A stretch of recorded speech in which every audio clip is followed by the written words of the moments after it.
here's something that happened. So on my trip, I acquired two Innistrad Remastered Play Booster packs. Always fun to crack, right? So I thought it might be fun if you're open to it to actually do it here together. Because normally what happens is when I look at them, I don't know what most of these mean, and it's only after I put them in the collection that it tells me, oh, this is a really good card. Let's do that. Let me All right. see. You get to pick pack number one or pack number two. One or Number two. two. Let's Number do two. number So two. this one here. Okay, cool. So Innistrad Remastered includes cards from every time that Magic has gone to the plane of Innistrad. So this is Yeah. entirely made up of reprints from across a bunch of all the rarities and all the sets. So there's a variety of things that can show up here. Werewolves, vampires, zombies, horrors is essentially things that can show up here. And then I understand that like the most valuable card is one of the vampires. I always heard online is the most powerful one. So Edgar let's Mark.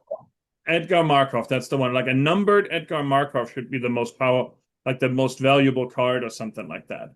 But we'll see. Yeah. Okay, so here we have Abundant Growth. Enchant land. When this aura enters, draw a card. Enchant land. You know what I'll do? I'll just show them and you tell me what I should be looking out for here. Good, bad. Yeah, so abundant growth is good in different decks. None of the ones that you have right now, but since it is an aura and an enchanted land, like you could put it on a colorless land to give you one color, but also draws you a card. So this is not bad because it costs you one to play it, and then it replaces itself because it has when this enters, draw a card, and it could potentially fix the colors of mana that you have on the field. So it's not a bad card for a common. There are things that do it better, but the good thing about this is that it replaces itself in your hand because it draws the cards when it enters.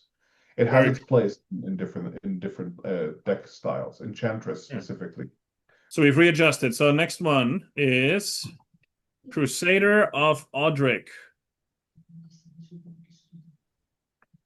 Not a bad card, but it is a common, right? So it's dependent on you having a bunch of creatures.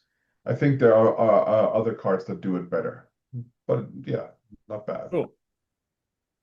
This is excellent. This is imprisoned in the moon is a way to turn something into something else, like creatures that are indestructible. For example, you can enchant the. Don't think of this as enchanting your own stuff.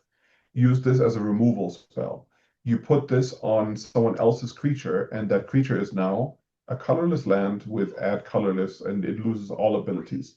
This is a way to shut off a card, and it doesn't go anywhere, right? It just becomes something else. So you can enchant a creature, a land, or a planeswalker. So this is a removal card, and Oh, I cool. really like this a lot. I use this in different decks.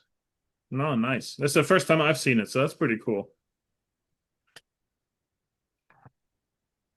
Yeah, Siege Zombie, you use it in a zombie themed deck, right? To if you have a way to generate more zombies, you tap three, and each opponent loses one life.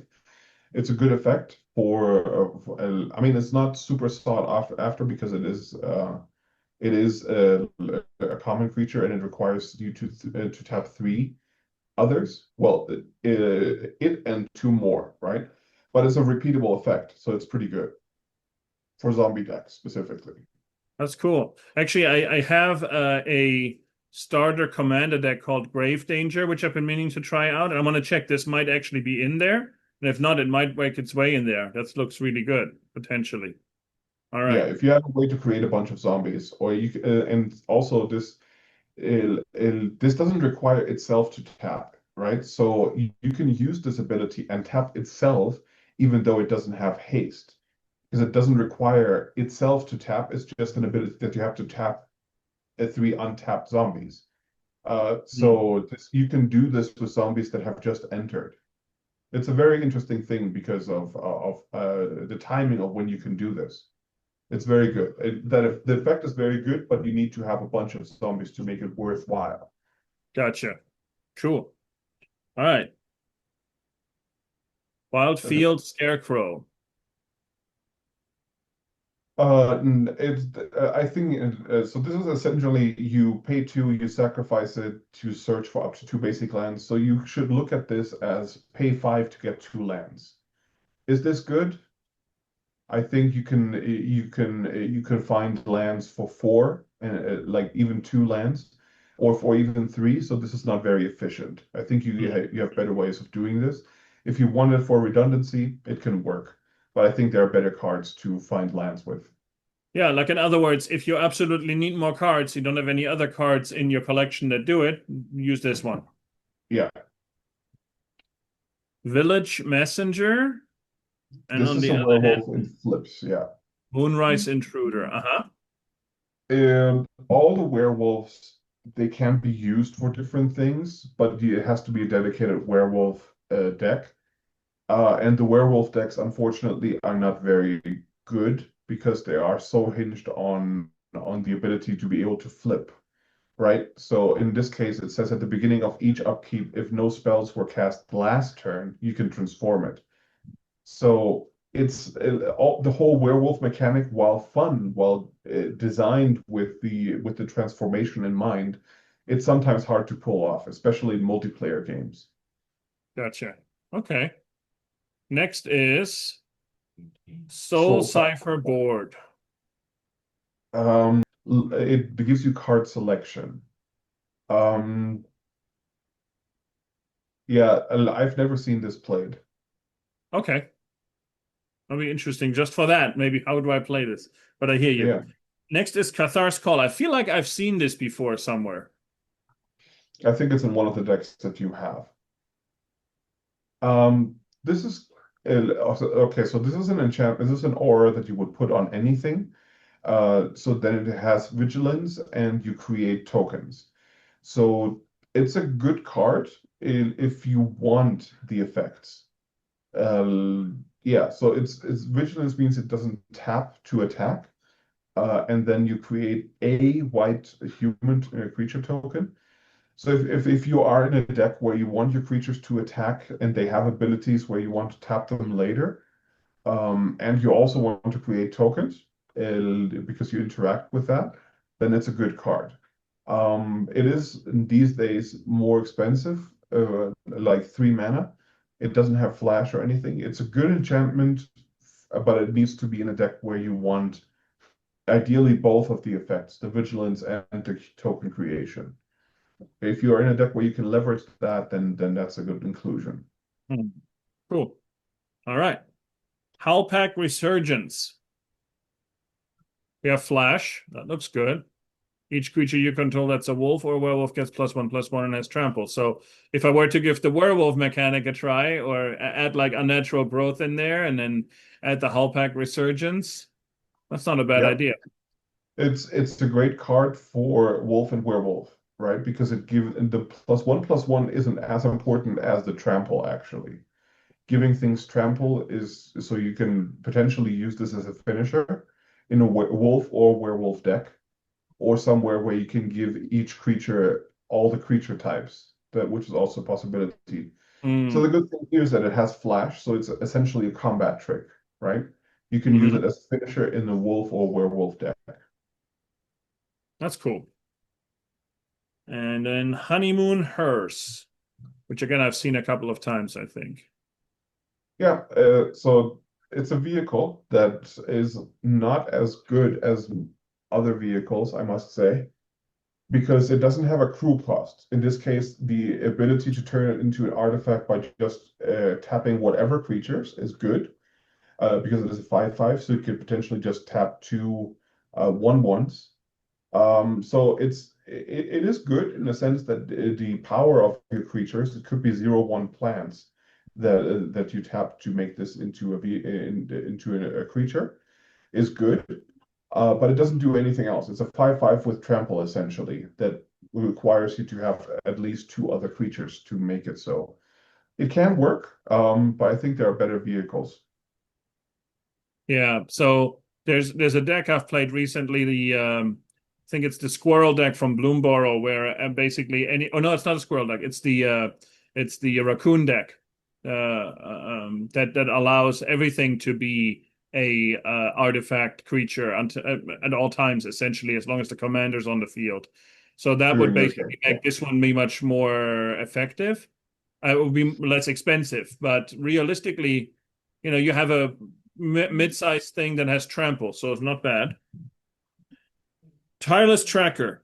This is an insanely good pull. This is a classic landfall card. Oh yeah. Yeah, this is a very good rare. I mean, it's fallen off because there's now a tireless provisioner that rather than clues, it creates foods or treasures. But this is you want both of them essentially. A clue is an artifact that it's created that you can sacrifice for 2 mana to draw a card. So the clues are very powerful, and this guy gets a counter whenever you sacrifice a clue. This goes into any deck where you want landfall triggers. So Mm, essentially most green decks. It's a very good card. awesome. That's cool. Next we have And Crusader of also, Odric in like a different treatment here. yeah, so even though the treatment, I like this treatment more, I mean, it looks more classic, it's still the same thing, right? So if you are in a deck that creates tokens or a bunch of creatures, then yeah, this is good. But Hmm. otherwise, Yeah, yeah, so it doesn't do anything besides be big if you have a big board. yeah, because it's exactly the same as the card we pulled earlier in the deck. It's essentially the same card. But I like the old frame better than the new one, so that's Gotcha. personal preference though. Yeah. Next we have Skirsdak High Priest. Yeah, this when I started building my demons way back in the day when it was mono black demons, this was one way that I created demons. So you tap it and 2 other creatures to create a demon, but only if another creature died this turn. It's a very conditional thing, but it has its place. It's I don't know why I mean it's a rare. It's not a very good rare, but it can be a piece in a where you need to create big tokens or want to.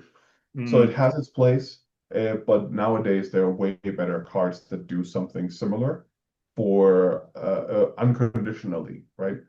So this is a big hurdle to jump over to make a 5/5 tap 3 creatures and only if something died this turn. So it's mm. nowadays not super good. And this one's in a foil, just Yeah, just so to make a I mean difference, but that's cool, but it's like yeah, it's not super valuable nowadays. gotcha. All right, and then here we have an Old Forest. Yeah, those look great. I like them. And then we have a Pluto. token artifact. Very nice. A clue and Eldrazi Horror on the other side. That's kind of nice. So probably like the best one we had in the whole thing essentially was the Tireless Tracker, wasn't it? Yes. It's the one that still sees play nowadays out of all Mm-hmm. the cards. And I mean, you can put this in your Egra deck if you wanted to, right? Yeah, For might. That's a example. good idea. And then what would you say is our second best? Probably the Howlpack Resurgence if you're going for a wolf deck, right? And the Imprisoned in the Moon. Oh yeah, right. Imprisoned in the Moon. Those are the 3 cards that well, so Tireless Tracker and Imprisoned in the Moon are way more playable than the Howlpack Resurgence because the Howlpack Resurgence needs it to be in a wolf or werewolf deck. So it really depended on what commander you have, right? Yeah, These other 2, they can just go anywhere where you play lands or you are in the blue color and you want a response to something that's indestructible, right? You just enchant it and now it's no longer indestructible and doesn't no longer give its yeah. So for playability, the Imprisoned in the Moon is better than the other 2, and the Tireless Tracker has its place in any green deck that plays lands. So any green deck. very cool. That's nice. Well, we have another one left for another time because I think this is sort of like a fun thing to do. Like it's like, you get to see it. Um, yeah.